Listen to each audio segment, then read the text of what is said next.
And you know what I'm about to say. Buonasera a tutti. Good evening, everybody. It is Thursday, the 11th of September, 2025, just past 6 p.m. Central, 7 p.m. Eastern Time.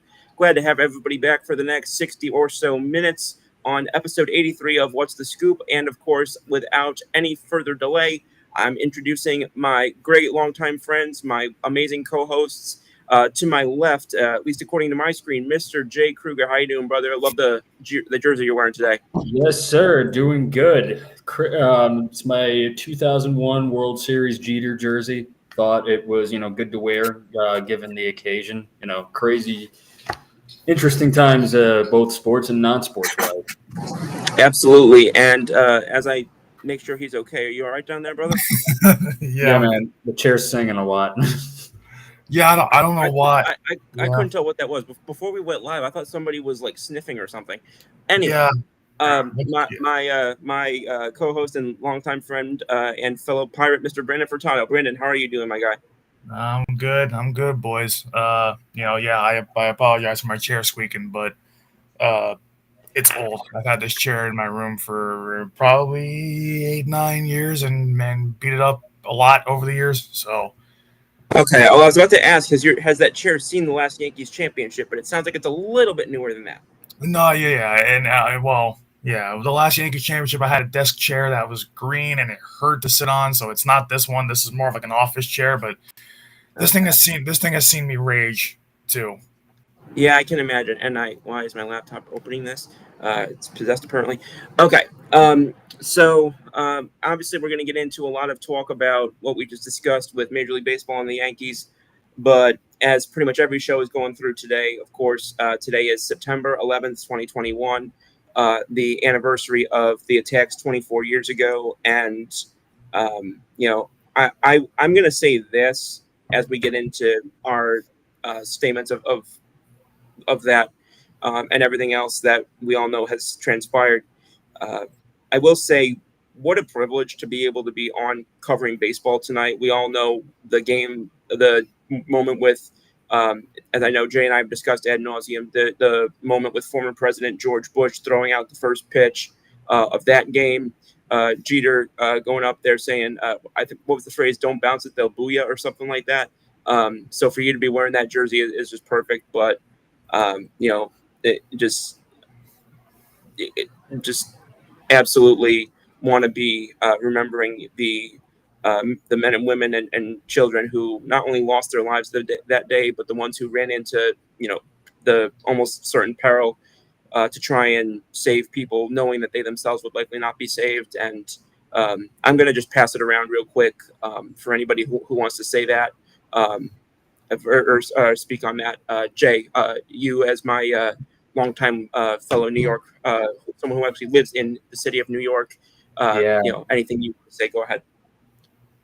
It's always like a time of reflection for me because my family's got like a very, close history when it comes to the September 11th attacks. Today is usually the day that I kind of always memorialize my mom's 10 classmates. So both my parents were cops at one point of their lives.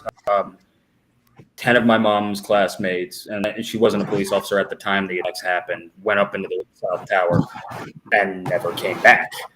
After, in the aftermath, my dad was down at the pile, what they call the pile at the time. And, he was, digging and trying to find survivors there.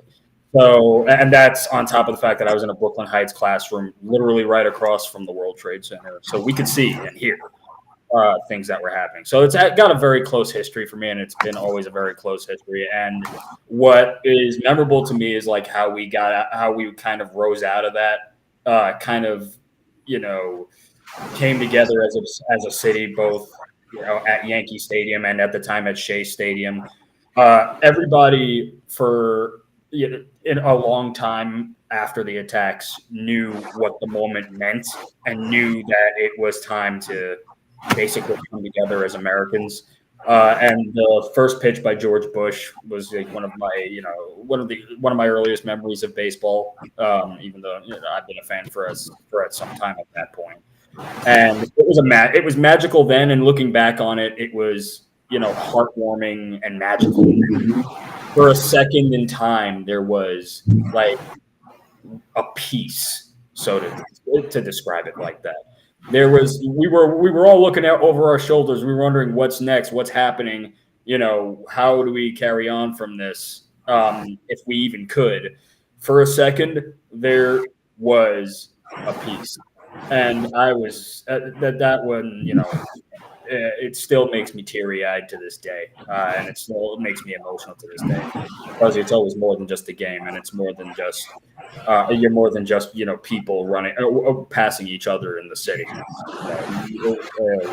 Yeah, it's always hard to put into words. So. I appreciate you sharing that. That was extremely, I always enjoy when you speak from the heart, especially on things like this, and I think you put it in a way that only somebody in your experience could. Brandon, please. Yeah, it's definitely it's different when you have kind of close ties to it. I mean, I don't, but my grandfather had a story of, I mean, he was doing a moving job in the city that day, and he said he was only about maybe 10 to 15 blocks away from it, and I mean, all he could see was smoke. So they actually tried to they tried to get out there as fast as they could, and of course everything was starting to shut down. He said the sky was just nothing. Transmission might be a little shaky. Pardon me? So the transmission for Brandon might be a little shaky. But, yeah, I feel so bad. It's cutting through. I feel so bad. B, I don't know if you can hear us, man, but now you're live for us. Yeah, I'm so sorry, man. We lost most of that. Yeah, I don't know why it's so slow. But I don't know how much more I don't know how much I'm going to be able to get out of it if it's going to be slow. But what I will say is, I mean, as long as you guys can still hear me, that yeah, we're good now. Yeah, was that like all you could see in the sky that day was just nothing but smoke. My grandfather said it was no, everybody says it, but it's true. No one knew what was going on that day. Even here in North Jersey, we're not too far from it. I can see over the Hudson, and from my backyard. So New York City is right outside, like right in my backyard. So it's never lost on us how important it is. Of course, to our whole country and the whole world, but especially to this part of the country. The tri-state area. How many people were affected by it, or know people that were affected by it, or know people that were there, or have family members that were there. And it never ceases to be shocking.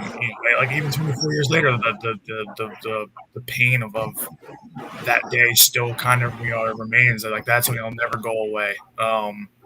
And it's I remember a couple years ago. Actually, no, this is probably more about a few years ago. This is right before the pandemic, about 2018, 2019. I was on a field trip, and yeah, I think it was like my senior year of high school or something. And we went to see the museum over in New York City, and it's so weird. It's I've been to museums before, but it's just a real somber feeling comes over you when you walk through there, and you can see like the different exhibits. You can see like the pieces of clothing that they've saved from firefighters and police officers, other first responders,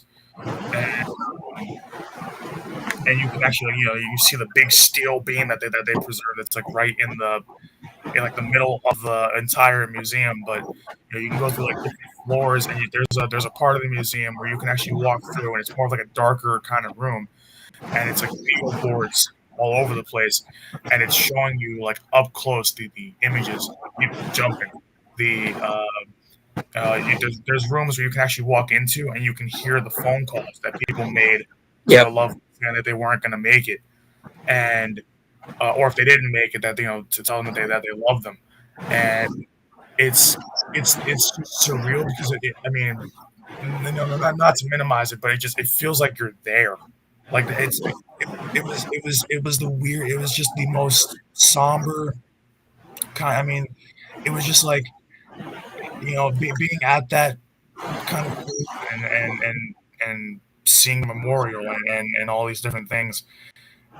It's you just cannot imagine what the survivors still remember from that day and what they still go through to this day, and the families that lost, husbands, wives, sisters, brothers, etc., uncles, aunts.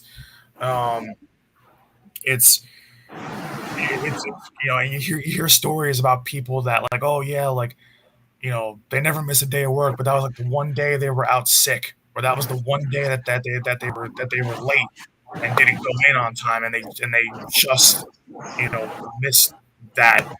And it's like you count your lucky stars if you're one of those lucky few. But it's there's not enough words to describe that tragedy. Just I don't know how else to say it. I mean, it changed not just the lives of people at that point in time. Like it changed the world forever. And it's I Scoop. We're not of the age me and you we can remember before Right. 9/11. Like we were toddlers, infants, newborns, pretty much. So Yeah, I was one. Yeah. yeah, I was 1.5. Hey. So I like it. All we've really known is like the post 9/11 world and how things have changed and the safety measures that have changed because of it and all these different things. And it's scary to think about how much has changed just because of that sole event. And it's why it can never be forgotten just how tragic it was, how and also just how important it was to just kind of learn from it, and the history behind of what happened that day is it's tough, but it also just it serves as a reminder, especially because we've bounced back, after that point that it's like evil has no place in this world, and we can't let we're Americans, and that's what we Americans to come together to be unified, to not let things break you down, to show the world that you can handle whatever's thrown at you, and you can what you can handle in the face of adversity, and especially huge adversity like that. Um, but it's so important for people to understand what that moment in our country meant, and to just keep the memory of the people that we lost that day, like in our prayers and our thoughts and prayers in our hearts, and people that know people that have close friends and family that were there that day that made it out or whatever. It's gonna be hug them a little tighter at night and let them know how much they mean to you for the ones that did come home. So it's some of them are our neighbors, and we don't even know that. So it's it's just tragic, but it's an important day for us as Americans to remember and reflect on everything that's gone on, from that point even till now. So it's so important. I really appreciate that you repeated that, and I apologize again for what happened before. But I really appreciate y'all sharing the things that you did. Um, and before we make our transition, two things. First off, I think it'd be nice for the people who are watching and for us if we just take a moment to just kind of silent reflection, and then we'll transition forward into the rest of our show.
They ruined it.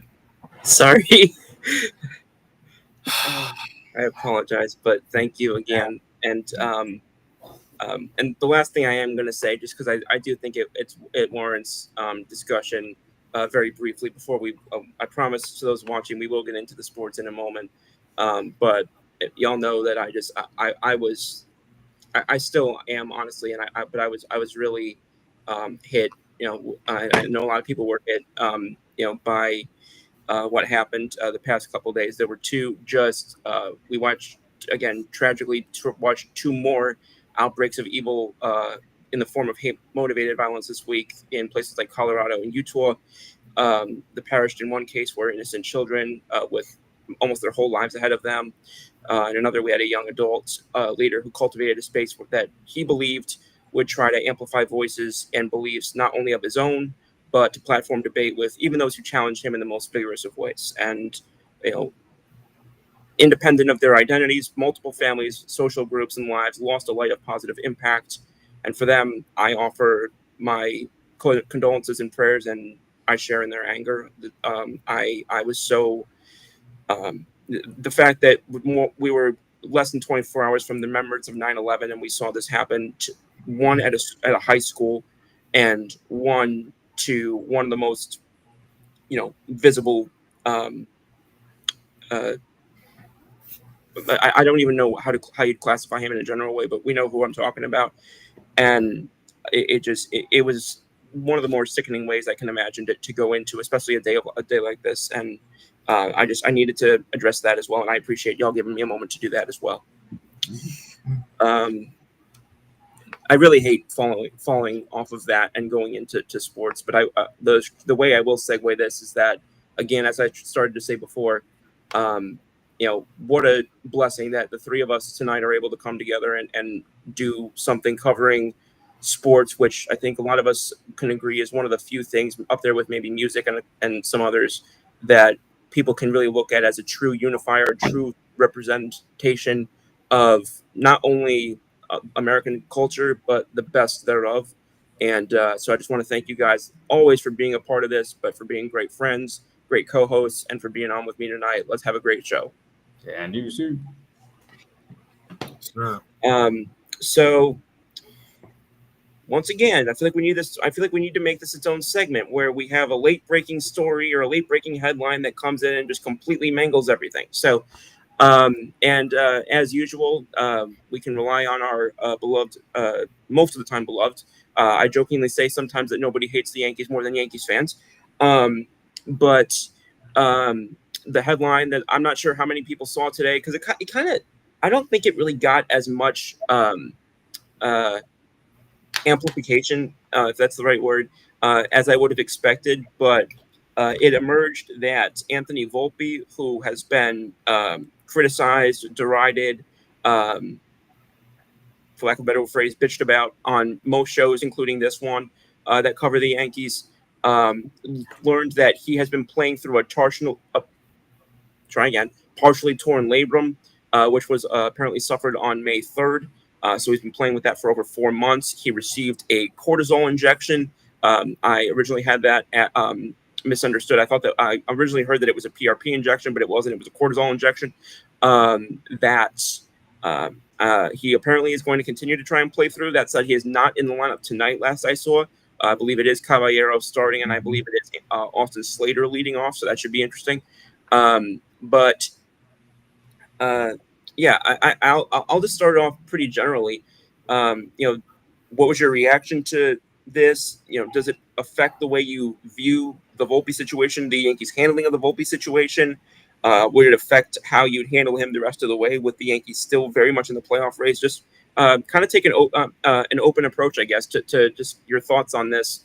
And I'll go in the order I see it of all two people. And I'll start with Jay next to me. Man, what a disgrace that was. And why for the team, I mean, why can't this team be honest and responsible when it comes to injuries? Yep. You're trotting this guy out, and I feel bad because I've given him a lot of hate, and I'll own that one. Yeah. And, we've been giving a lot of hate for what we can see and what we've been told. You're letting him play through a partial labrum tear, and by the way, assuming that that's all there is to it. Right. Like, That's yep. I don't know what to believe anymore. Like, why do you do this? It can't be because you want to keep the seats filled, because he's been making people want to leave the game. Right. You trotting this guy out there, and you probably endangering his career, even knowing full well he's playing hurt. I know we didn't have a hell of a lot of options until Caballero. But we sort of still don't have a lot of options right now when it comes to like a backup, just in case, anything God forbid happens to Caballero.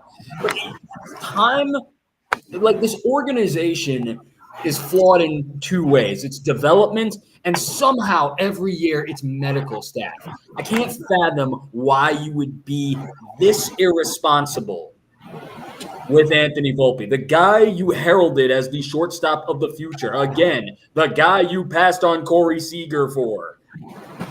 I keep forgetting about that, honestly, somehow.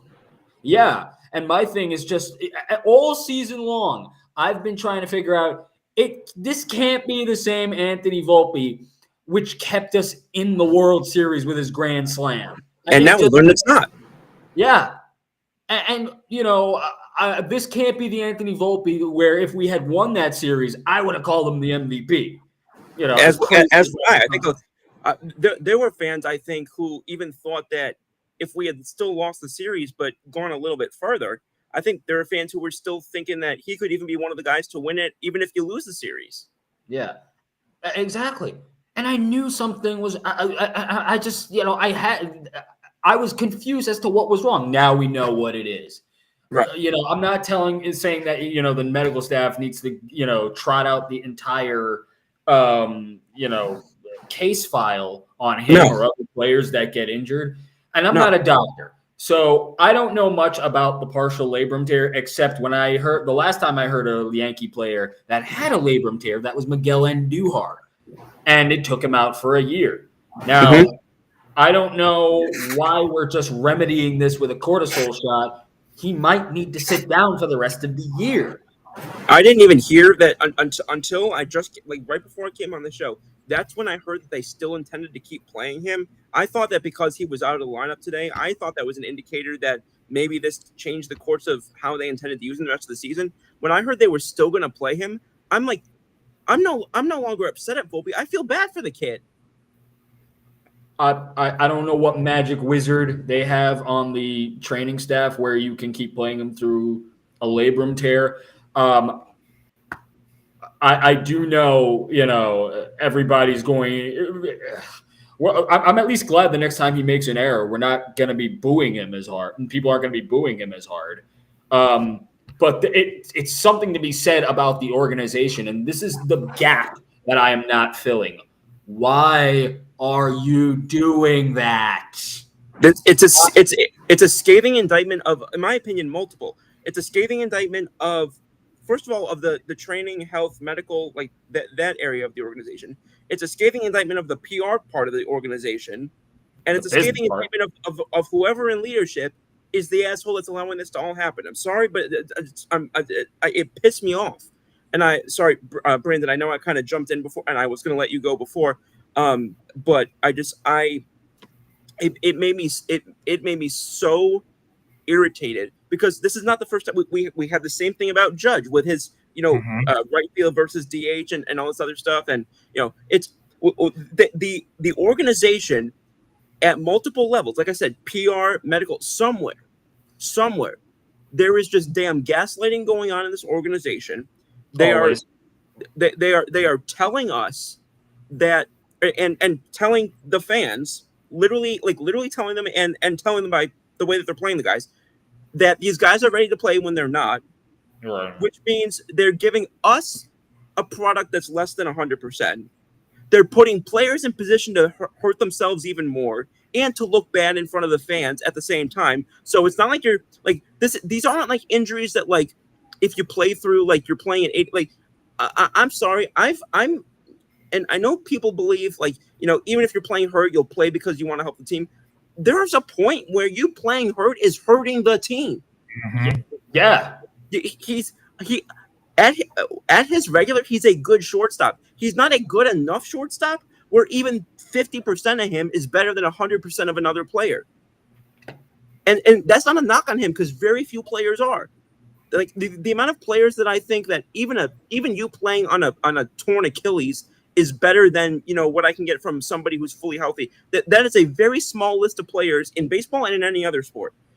But when I read that today, I thought three things. I thought, one, now a lot makes sense. Two, how in God's name has this been going on for 4.5 months? Three, I thought back to, do you guys remember this happened almost 2 months ago? Back on July 22nd, there was a press conference that I don't know if it was before a game or after a game, but it was an Aaron Boone press conference. And he basically said Volpe's dealing with a little bit of something in his arm, so he's not playing at 100%, yada, yada, yada. And then now today they find out that apparently now to my understanding, the way that I understood the reports, this is the first time they realized that it was a torn labrum. So my question is, did it start out as something else and did it escalate to a torn labrum? Is that even physically possible? I don't know. I got to see in anatomy. Is that even physically possible? Has it been a torn labrum this whole time and they misdiagnosed it at first? Which if so, that entire whoever they got their scans from should be fired into the sun. If it's so which is it? Did they screw it up at first? Has it gotten worse? And if so, was playing him a bad decision? My guess is yes. But basically, what is we know that there was an F up in here somewhere. So my question was, who's behind the F up and what was the nature of said F up? Because we know it exists. We don't know exactly by whom. We don't know to what extent. We don't know when. We don't have the who, what, where, why, when, and how. All that we know is that there was an F up. And what we can be pretty sure about, at least, is that it hurt the team and Volpe in the process, literally and figuratively, in committing this F up. We don't know who was in the know about this. We don't know who was left in the dark. That's why I'm reluctant to really point fingers specifically right now, because I know people are automatically saying, oh, Brian Cashman this, or oh, Aaron Boone that. First of all, and I'm sorry to be the Aaron Boone apologist again, but I'm sorry. If he's only dealing with the information the organization's giving him, how do we even know that he knew that he was given any more information than he's been sharing with us? We don't know that Aaron Boone was given any more information than the public was. I would certainly hope he was, but we don't know that. Like, who do we trust at this point? Brandon. I wish I could answer that. It's not even just this situation. It's the constant. Like we always find out, what is it? We always see a player, and that is like no other team this happens. I feel like, but just the Yankees, at least from what I see, where a player has an incident on field, gets hurt, and then we hear, oh yeah, he's just dealing with a little something. He's day to day, and then it ends up literally turning in from day to day to, oh yeah, we're gonna put him on the 15-day IL with some sort of injury, and like it keeps escalating. It's like, well, it doesn't take 4 months. Like that's what I'm saying. I don't think he tore it then, but I think because he's played on it for so long, it's become torn. So like because if you have a torn labrum, you are not playing somebody for 4 months with a torn labrum. That's not even just, that's beyond medical malpractice to me. And it's like that is just, and as an organization, everybody should be fired immediately if that's what happened. But it's ridiculous how every year, this team, always withholds information from us, all the fans, instead of being just, fully transparent about injuries. Like, the same thing with like we alluded to, the whole Judge incident, right field, can he play, can he not play, and then Aaron Boone saying one thing, Judge is saying the other. Judge is like, oh yeah, Boone hasn't seen me throw in 2 weeks, so he's like, I can throw, and Boone's like, well, we'll see about that, kind of thing, like going back and forth. And I'm like, can someone get control of this damn circus in New York, in the Bronx, please? Can someone take control of this? because this is the New York Yankees. Like this is unacceptable for any organization in professional sports, but especially for the New York Yankees. This is beyond unacceptable. Like I don't understand the reason to lie to fans, to keep your players keep your players and even your own coaches in the dark, to let the medical team mishandle situations like they've done for years. It's like the past 15 years at this point. We're always making fun of how the medical staff, how these guys are always dropping like flies early on in the season, and then big guys are getting hurt throughout the season. It seems like it only happens to the Yankees. It's like I don't understand how so many guys on this team also can every year end up on a 60-day IL. What's their training program look like? Because it's way too many guys on the 60-day. It feels like every year, and that's not just the Yankee thing. That's in baseball in general. It's just for us to be frustrated how the Yankees are treating this. We're gonna be frustrated on this, but I can't understand, and like you're saying, Scoop, it's like there's an F up somewhere. Where's the F up? It's like, will we ever know? Probably not. But No. like, it's like, why can't this team be accountable for the mistakes that it makes? Why is there such a lack of accountability on and off the field? Yeah, from top to bottom. And I'm going to jump in because there's two reports here that came in, not just now, but just in the last little while. And I'm going to they're both from Yankees, well-respected Yankee media personnel. So this one from Brian Hoke says, Anthony Volpe has been playing through a partial labrum tear, Aaron Boone said today. When the injury was initially MRI'd in May, the Yankees believed it was an old injury he could play through. He has re-aggravated it a few times this year, most recently this past weekend in a dive on Sunday. That's the Hope report. Now I'm going to get into the Brian Cuddy report. Anthony Volpe had a cortisone shot in his left shoulder yesterday, Boone says. Joel Sherman reported it first. So I'm actually going to go and find the Sherman report real quick if I can as well. Boone says Volpe re-aggravated his shoulder in a dive on Sunday. Said the injury did not factor into sitting Volpe. Volpe has had a small labrum tear, but Boone said he expects that he can play through it. What on God's green earth has shown you in the last 3 to 4 months that he can play through this damn thing? Exactly. So, I'm a big analytics guy, but you can use your eyes on this one. He can't play through this injury. And the thing is, especially after you get Caballero, at the deadline, especially at he that can point, handle it. Wow. My voice hasn't been that high since I was 12. That was awesome. But especially once you get Caballero, why is he not playing when you know that this injury has already been there? That really makes no sense now that he hasn't played. I'll even add on top of that. You know what? I'll even add on top of that because we're just looking at the current roster at the MLB level. The Yankees have somewhat decent defenders in the minor leagues who can play shortstop. They got Brendan Shoemake. I'm guessing a lot of the fans don't even know who Brendan Shoemake is. They've got guys going down into the AAA and AA level. Excuse me. Does the Yankees medical staff want to come down here and examine my larynx because apparently I don't know how to talk? But I just don't misdiagnose that too. Yeah, really. Yeah, I was about to say, I'm like probably not who you want. When I read that and let me say this. Whatever anybody else wants to do, go for it. But if there's any player who gets a pass on any mistakes the rest of the season, for me, it's Anthony Volpe. Because he does not deserve to be in the situation he's in right now. No. He's not. He can't go in and take himself out of the damn lineup card. They wouldn't ask to be out. He wouldn't. I'm honestly wondering at this point if it gets serious or maybe somewhere even later down the line, could he potentially sue the team? I was going to say, I'm like, the MLB Players Union's got to get involved with this somehow. Yep. I agree with that. And I'm going to say this. I'm not going to, I don't know if it's even considered doxing, but I'm not going to dox the guy because, he's a longtime family friend. But we know somebody who played in Major League Baseball for a period of time, not very long, but a period of time.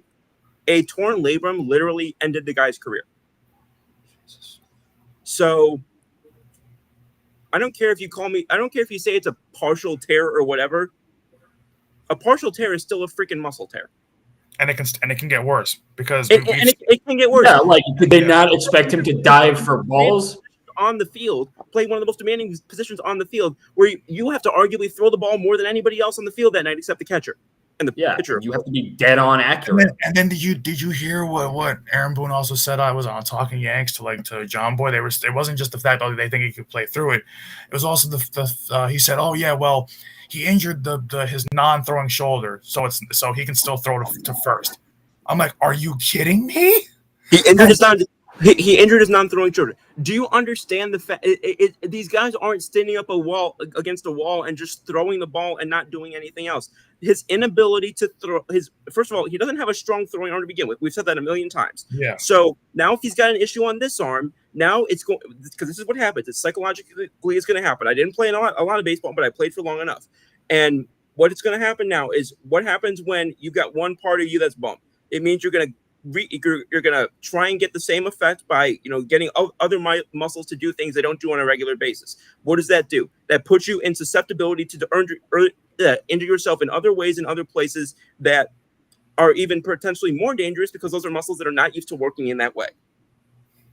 So they are not just putting in jeopardy of the fact that this is a non-throwing shoulder for Volpe does not make me feel better. If he was a first baseman, maybe, when he doesn't have to do a lot of work, not to disrespect first baseman, but if it was a first baseman, maybe I could see you get away with that. Or somebody who, like Stanton, who mostly DHs, maybe I could see you get away with that. Maybe, and emphasis on maybe. But, and I hate the phrase no ball or ball knowers, but it feels like I don't know who in this organization knows ball and who doesn't. Because I'm looking at this right now, and it dumbfounded me. It made me just irritated. And quite honestly, now, whenever I see a guy getting a little bit gimpy on the field or at the plate, I'm going to question, one, is he fully healthy? Two, if they tell us he's fully healthy, do I believe him? Yeah. Yeah. Every time I see a player slump, or every time I see a player let one through the 5-hole, or come up gimpy on an errant throw from third. Now every time I see one of these things, I'm gonna question a lot more. And registers. You know what else too? It's like we also see this like in football and other sports when a quarterback injures his non-throwing shoulder. It's like he's still not like you realize like there is a throwing motion in sports. It's like you're not just throwing with one arm with your hands behind your back, throwing it like this.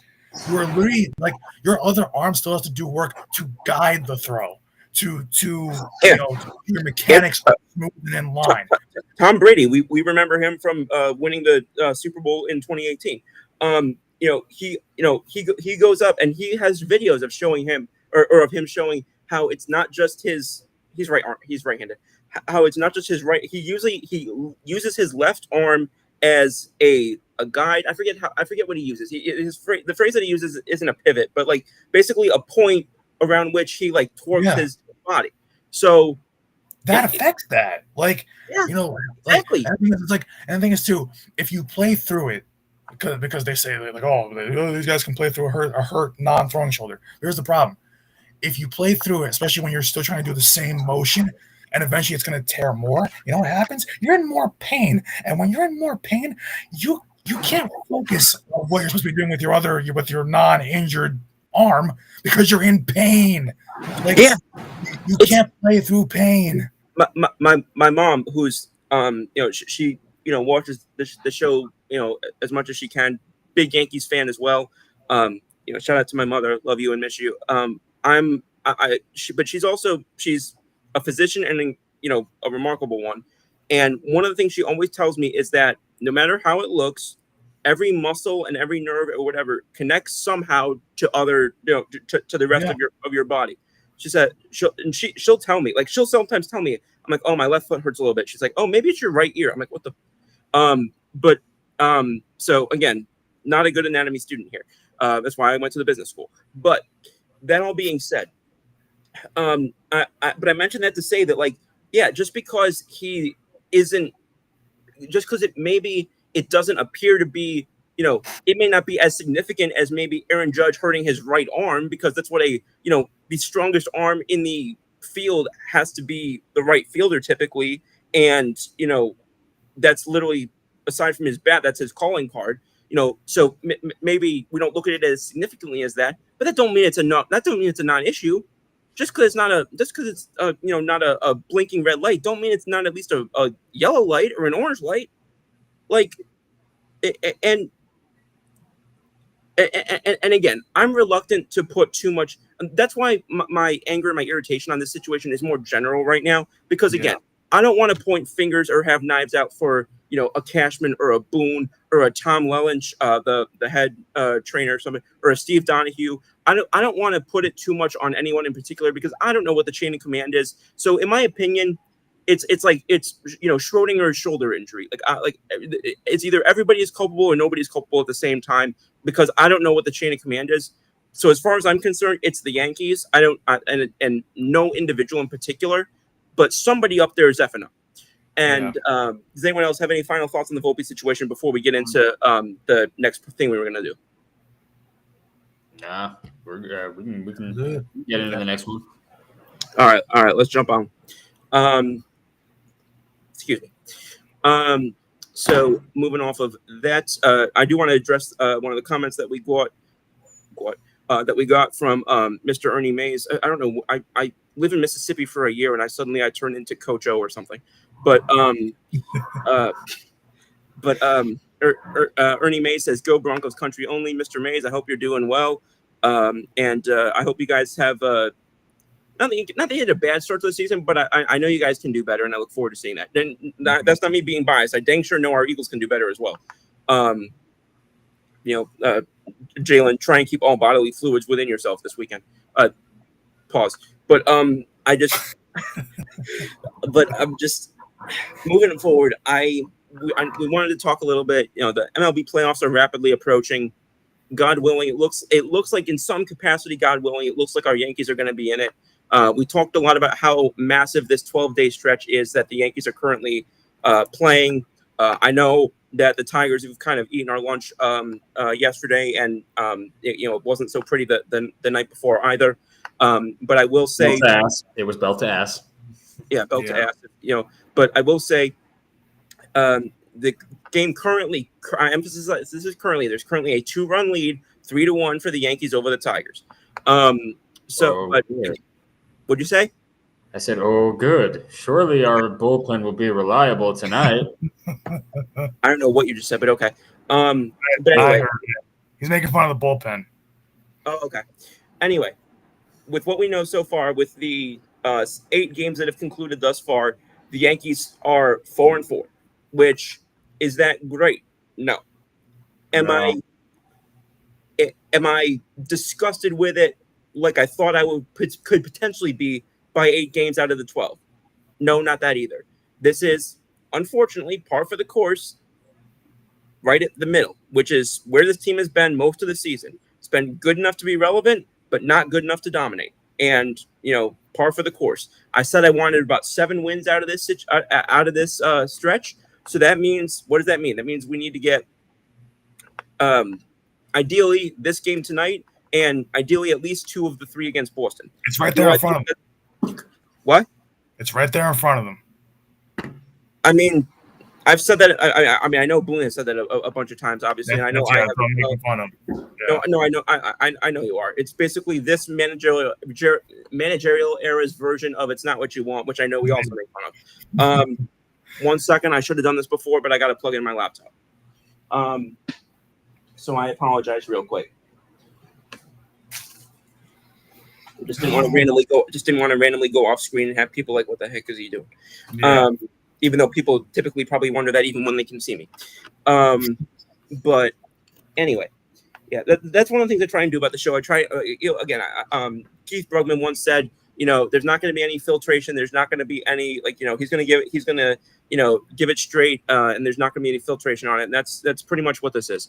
Anyway, so I know that, currently things are going well in this game, but we all know what can happen late in games. So as per usual, I never get too excited until all 27 outs, and I never get too upset until all 27 outs. I watch a game beginning to. There's a reason why the got to get 27 outs, and why I don't turn off a game in distress when we're down too much, and why I don't turn off a game in overconfidence when we're up too much. Because I've seen it happen both ways. I've seen us crap away a 7-run lead, and I've seen us come back, as I've said infamously, I've seen us come back to win 22-9 over the Athletics. Actually, I didn't see that game, which is the reason why I'm so emphatic about this now. But the longest segue ever into what I was actually going to, what we were about to talk about, is with that 4-4 has that, or 4-4 in the first 8 of this 12-game stretch. Has that changed how you look at this team? Has anything about it changed how you look at this team going into the postseason? Does it make you more optimistic, less optimistic? Not any specific question. Just basically comes down to that. Has this impacted how you look at this team with now 8 fewer games toward the quote unquote finish line, and with the 8-game body of data that we just got from these series leading up to now? I'll continue to go counterclockwise here. Mr. J in the corner there, the corner of this triangle, I guess. Yeah, the needle hasn't moved much for me. I mean, it got a little better after the Toronto series and the Houston series, which, we proved that we can adapt. I wanted to sweep at least one of those things, but, of course, 2 out of 3 ain't bad, as they say. Sounds good, Meatloaf. Huh? That was a Meatloaf song. I'm just saying, sounds good, Meatloaf. Yeah. And my thing is, okay, Detroit's been falling off a little lately. Maybe there's cause for optimism here, and maybe we can prove this. Now, obviously, you're not going to win every game, but Jesus, a historical double-digit beating 2 nights in a row. What are you doing? What is going on? 2 relievers come in and don't record a single out. They go merry-go-round, 15 batters. Come on, guys. This is not the time for this. Now, and here's the thing. Call it recency bias. And here's why that worries me. We're going to Fenway this weekend. Yes. We have not been good in Fenway. I don't know what to expect, right? I don't know I know we're facing Giolito, I think, for the first game. I don't know how optimistic to be when we are 2 for 8 with Boston right now. So those 2 games, last night and the night before, were games you kind of had to win. So, I have to double check. Why did I think we were 5-8 with Boston for some reason? I don't know. But anyway, go on. That's it's not good either way, but I just want to make sure I was not wrong. But go on. Yeah, it's just like I wanted those 2 games for a reason, and that's because I'm not optimistic about Boston. I think I'm still trying to mentally prepare myself for the only thing I'm mentally preparing myself when it comes to Boston is, are we going to be in Yankee Stadium or are we going to be in Fenway Park? Because let's call it for what this is right now. Those 2 losses and the 2 losses in the other series kind of put us behind the 8 ball when it comes to retaking the division. Say goodbye to that. That is out the window. I don't know what Toronto's schedule is right now, but is do you want to pull that up for you? Huh? Yeah, you can. But my point is going to be like it's remarkably difficult for for us to overcome not a 3.5 because they have the tiebreaker, a 4.5 lead. Not only do you have to overcome a 4.5 lead, basically, you have to hold it. Take it ourselves. Yeah, you have to take it ourselves. We have to hold the lead. Huh? And hold it. Yeah, you have to hold it. And also, I know we have a Mickey Mouse schedule after Boston. You're not going to win every one of those games. I hate when people say Mickey Mouse schedule or whatever the case may be, because I'm sorry, think back to the last couple years, whether it's baseball or football, which if you had told me 10 years ago that I'd be having a better time as an Eagles fan right now than a Yankees fan, I would have asked you to go and take the same test that A-Rod took.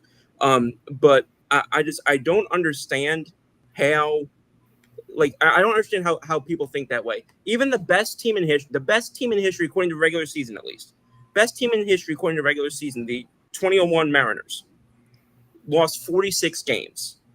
The arguably best team start to finish that won the World Series in history, the 98 Yankees, lost 50 games, including postseason.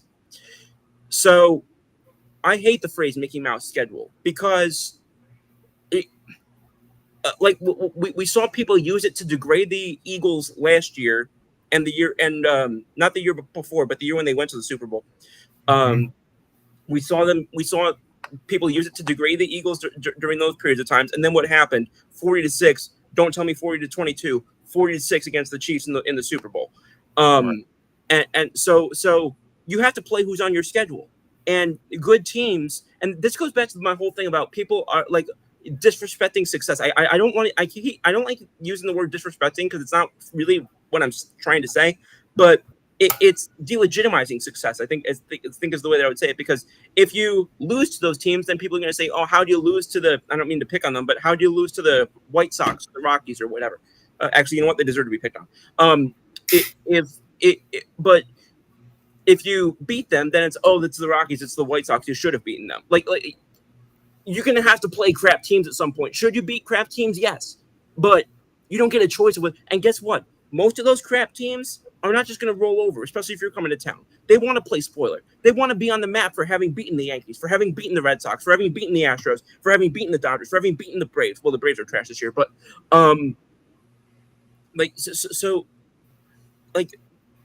anyway, I take such issue with the phrase Mickey Mouse schedule or whatever. And Jay, to go back to your question, the Blue U's are playing the Orioles, the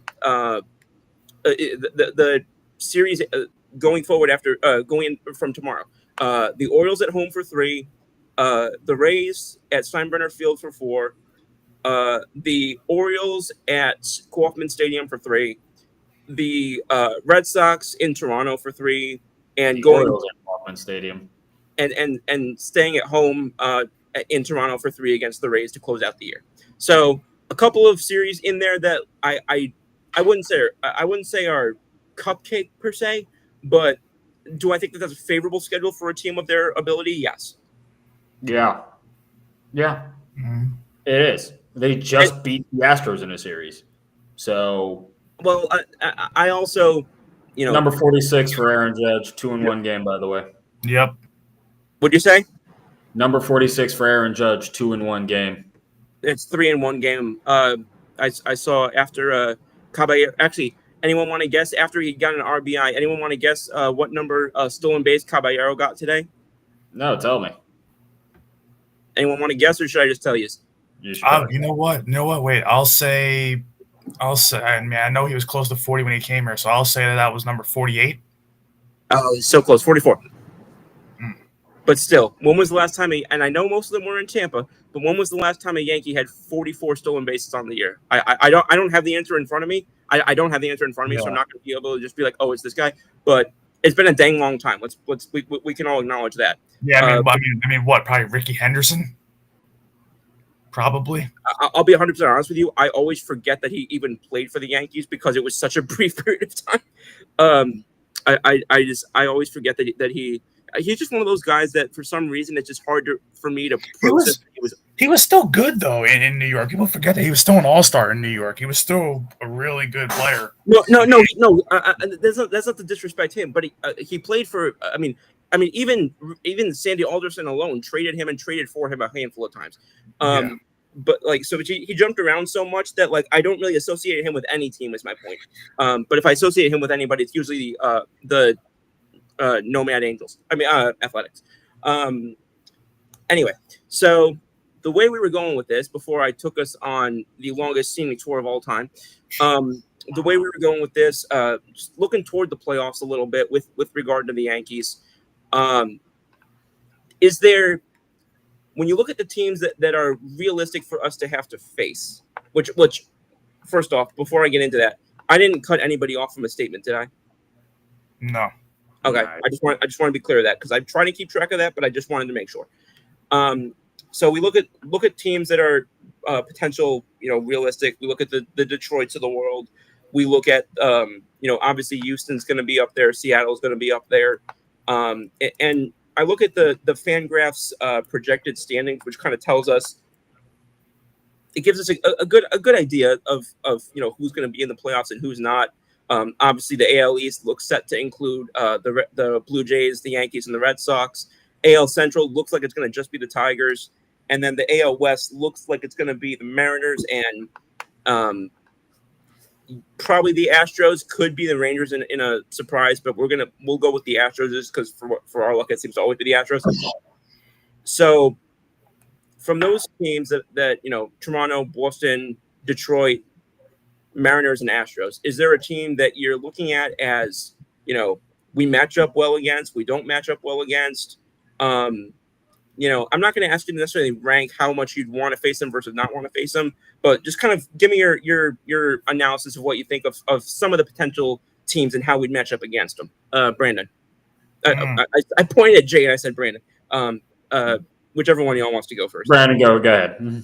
Yeah, I look at that, and just looking off the books, I'm looking at the postseason picture too right now. Like just before we even get into that, if the season ended today, we'd be hosting the Red Sox at Yankee Stadium for 3 in the wild card. Houston would be hosting Seattle, and then the winner of Yanks Sox would go to Detroit, and the winner of Houston Seattle would go to Toronto.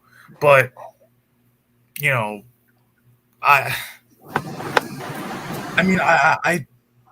like, if the bullpen isn't crap, I think we match up good with the Tigers because we've had the lead against them multiple times this year, and our bullpen has blown the games.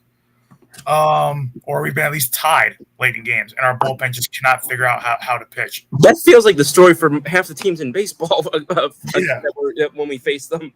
Like it's like Toronto has our number. I wouldn't want to I hate to use the term wouldn't want to face them because you have to play good teams at some point.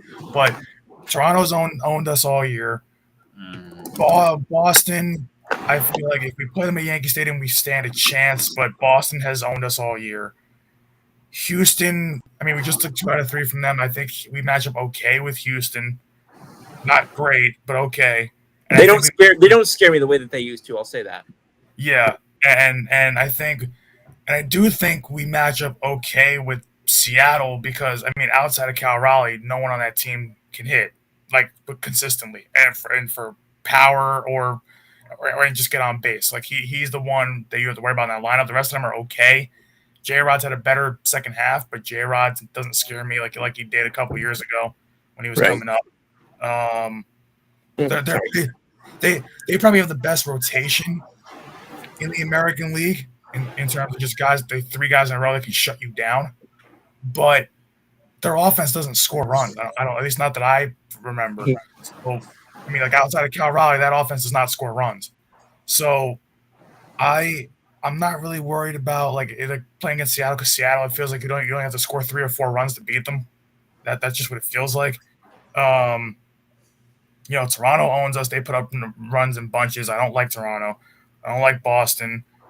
Houston, I think, is a good one because Houston and the Yankees are always pitcher duels until one team gives it up late in games. But that was then, and this is now, and both teams kind of look a little shaky. So I think they match up, well enough with Houston that where we could take them in a 7-game series.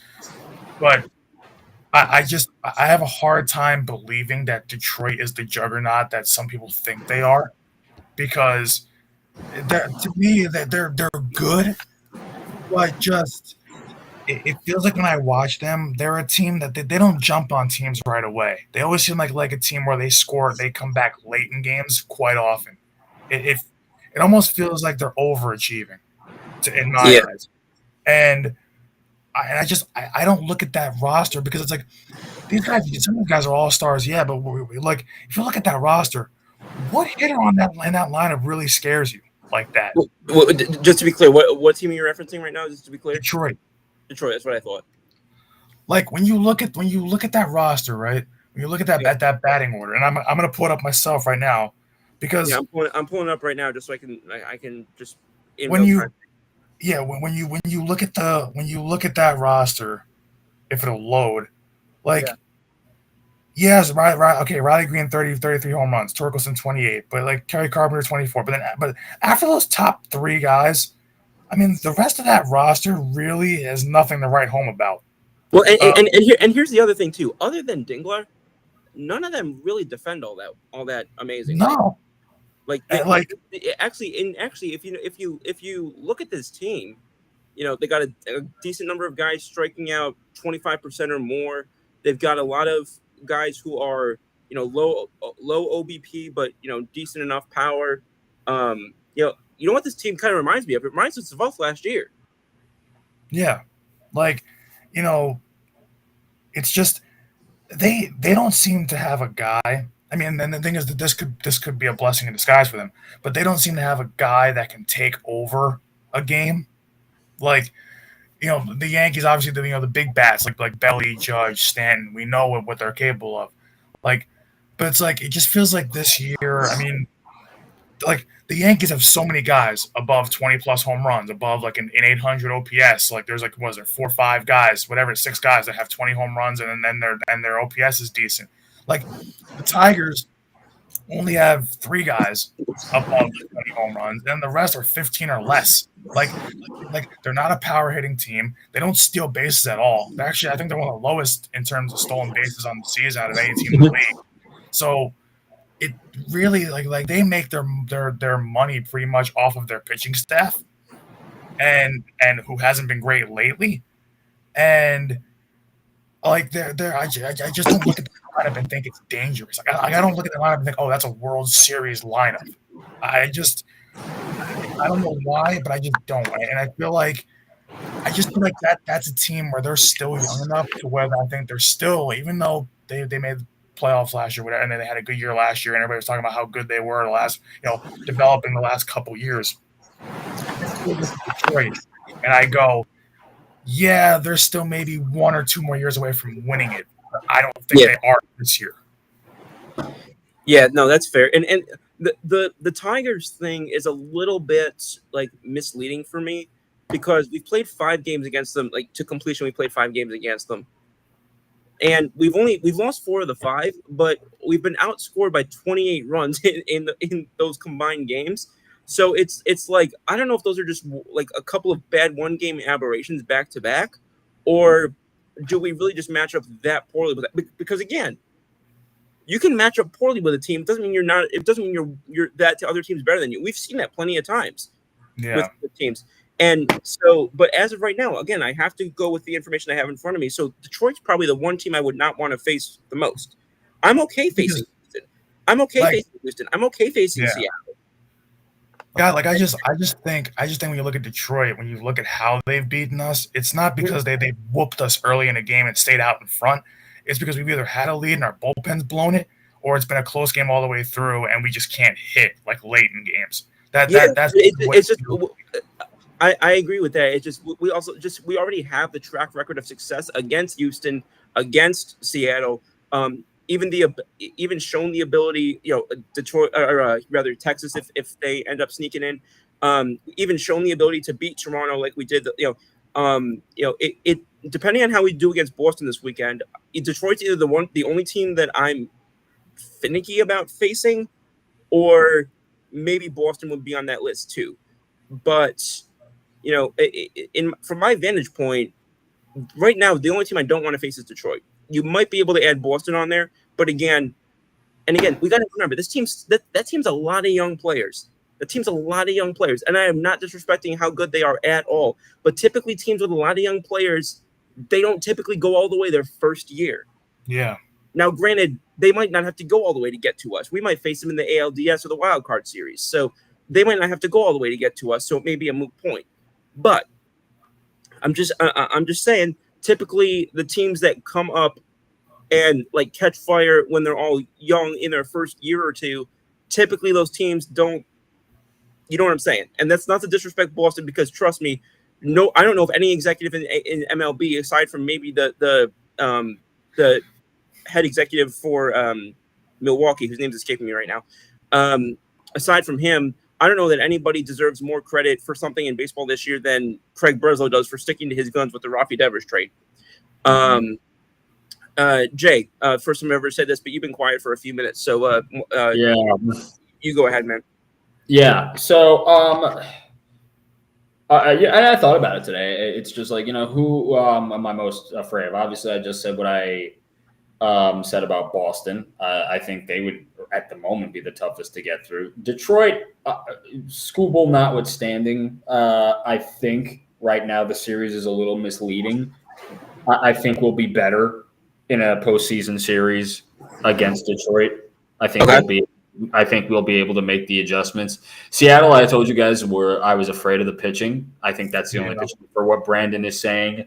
I think that might be a team where that might be the team where for me it would depend on where we face. I don't love our chances in Seattle because that's a really bad home run park. And I like our chances better here because I'm not sure that they would pitch as well in New York. We've beaten them pretty good at both parks, though, haven't we?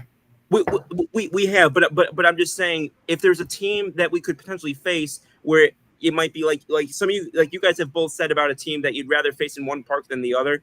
That might be the team for me that I would say that about because again, really bad home run park, and obviously, aside from Cal Raleigh, they're not exactly a team that lives and dies by the home run, largely based on where they play. Anyway, sorry, Jay. Yeah. Crap. What was I saying? Sorry, bro. Yeah, it's like so. Yeah, Seattle. I mean, I think if as long as our offense keeps us in it, I think we can pull it out in Seattle. Like I said, if we have to face them in Seattle, and I don't feel like we would, it's going to be a rough go of it. Excuse me. I mean, maybe no. Let me correct myself. So we probably would have to face them in Seattle if we met them in the DX. Because that's just I would say though that at the top of my list when it comes to Yankees opponents, there is one team and one team that the Yankees have the biggest struggle with.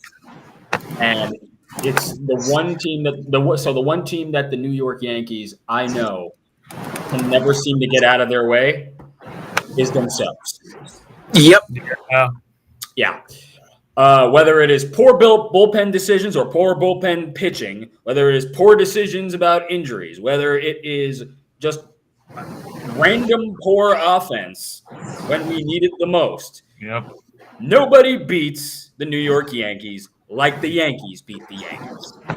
Stealing my quote now.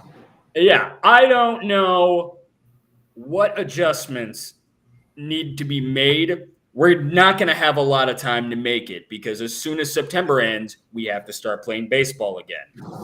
Wake me up when September ends. Yeah, we're going to have to play 2 to 3 more games than we probably should have in October. Why? Because we beat early in the season and in the middle of the season. We didn't just get beaten by Boston. We didn't just get beaten by Toronto. We got beaten by ourselves and our silliness. So that's the biggest obstacle that the Yankees are going to have to overcome, whether it's in our ballpark or in their ballpark. Yep. That's they're at the top of my list. If we can get past them, then we'd be doing great. Yeah. I don't think I could have said it any better. I think I've said some of that same, and but I think you also made some valid points. I know you've spoken about. I know in the beginning, I know you had made a comment about how you'd rather face Boston, but I know some obviously things kind of develop and kind of our dynamic throughout the season. But yeah, it just. Let me just give a score update here real quickly for anybody who's still watching, since we are talking about this team right now. I'm so upset that we're missing the game. Yeah, you know what? We're already past an hour. It is now 5-1 in favor of New York. We're past an hour. Why don't we wrap the show up now so we can go actually get some inspiring baseball in, hopefully before the bullpen comes in to make us all threaten our cardiac function for the rest of the night. You know what I'm interested in? I'm interested. When's the last time this season Judge had a multi-home run game? Give me 1 second. I can pull that up for you. I'm the baseball Siri over here. That's Long time ago. that's mostly why I'm like upset we missed this. 'Cause I'm like, my God, the one game I don't watch this year is the one game where he turns into the MVP again. No, I'm almost certain it's not the first game. Hang on one second. June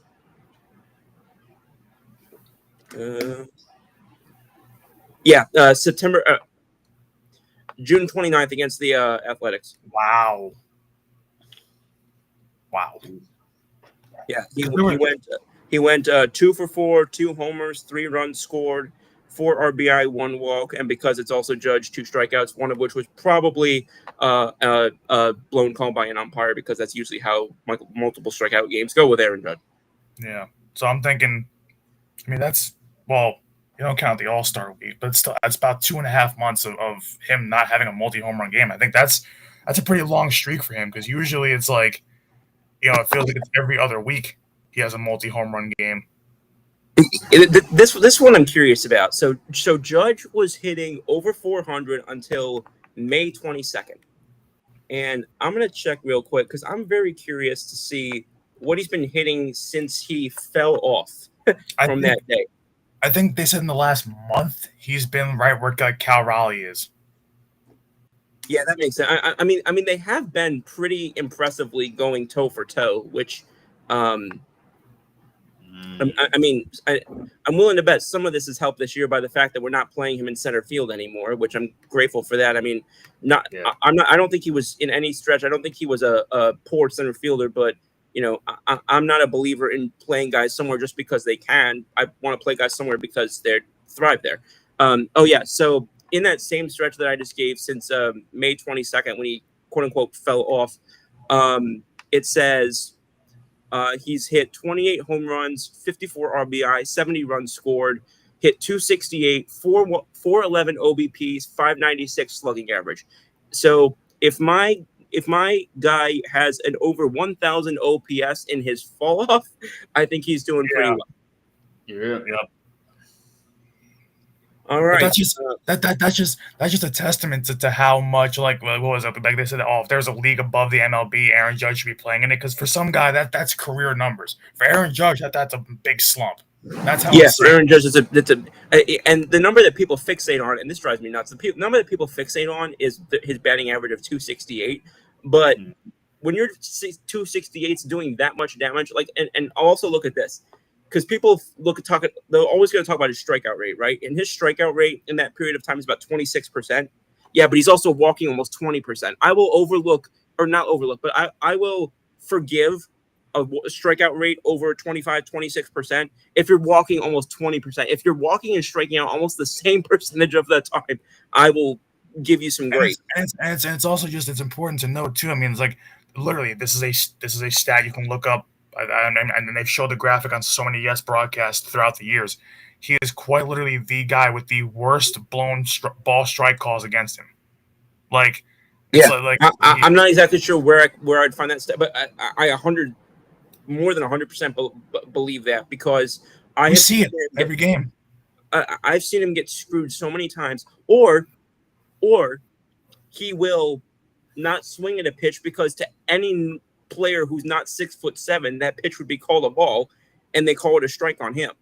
Like I wish you know how ABS, or not, maybe it's not ABS, but you know how they can like diagram like how players do about pitches in different places. I would love to see what pitches are. I would love a statistic to just be strike only on Aaron Judge. Yeah, because I feel like that's a genuine thing at this point. Yeah, I look like a bobblehead. But that being said, we are just a little bit past 1 hour, and I know Brando, you and I are going to meet on air again in a little bit here to talk another one of our favorite sports. Guys, thanks again. Thanks again to the people who tuned in tonight. Thanks again for staying with us in the beginning for our sort of remembrance segment on the anniversary of the horrific attacks on our country 24 years ago today, and also for the additionally horrific events that preceded us this week out west. And again, just thanks again for tuning in every week. And I'll let you all guys finish us off before I take us out of here. Jay, go ahead. Yeah. Good night, guys. It's been a pretty long week. Let's see what we get going forward from the Yankees and especially from our Birds. Totally pumped off, obviously, for football season. Um, you know, and either way you take it, it's going to be a really interesting baseball season because for the first time in a long time, I feel like this World Series, there's no clear front runner. We talk about the postseason being a crapshoot. It sure definitely is going to be. So we got exciting times ahead, and I'm excited to be on to talk about the exciting times. Absolutely, and I know there's a lot of not precariousness, a lot of cynicism, a lot of people still not knowing what to feel about each team or whatever the case may be. And again, it is one data point, so I'm not making anything more or less of it than it is. I'm just sharing this information with you before I go to Brandon. The Yankees do, as of right now, according to Fangraphs, they are projected to have still, through all of it, the second best chance and the best chance in the AL to win the World Series. So there are still, even through all of this, the people who are telling me or who are trying to tell me that this season is over, I'm sorry. I know we had 2 back-to-back really bad games against Detroit, but some of the games I've seen against Toronto, some of the games I've seen against teams that were eating our lunch earlier this season and teams that we thought we were going to get steamrolled by, some of the plays that I've seen us make even in the field, even some of the there's been a couple plays even by Volpe recently, who especially now that I know he's playing with a torn labrum, plays that if he can make that in the again, we say this, baseball's a failing game. You make a mistake 7 out of 10 times, but it's those 3 times that are going to get you into Cooperstown. And so it only takes one time, as one of my coaches used to say, it only takes one time. Put yourself in position to go do what you need to do. And I'm going to use the quote that we all actually love, not a quote that we make fun of, but a quote that we all actually love. I need these guys to take a page out of Jalen Hurts' playbook. Keep the main thing. The next 6 weeks, let's go get it. Brandon. And if you want another quote, isn't it the famous Yogiism? It ain't over till it's over. So, you've got especially with this team. You can't. It's like we sit here and we harp on our teams when they do bad, especially on the Yankees because we talk about the most. But it's last year we were saying the season was over, especially when once again in the summer they had a huge drop off in production and making mistakes. Yep. And what happened by the end of it, they were in the World Series. They didn't win it, but they were at least in it. And everybody thought they wouldn't even get that far at that point with how bad those 2 months were. Mm-hmm. And same thing this time around. They had a bad 2-3 months of baseball, maybe a little more, but. Listen, at the end of the day, they're still in a postseason spot. They're still going to be playing meaningful games in October. So, you got to hope for the best, really, because it's like any fan that's rooting for them to fail. It's like we can say it's over. I'm never going to root for them to fail, and there's people that are saying it's over and rooting for them to fail, and those aren't real fans. So, at the end of the day, we can hope for the best.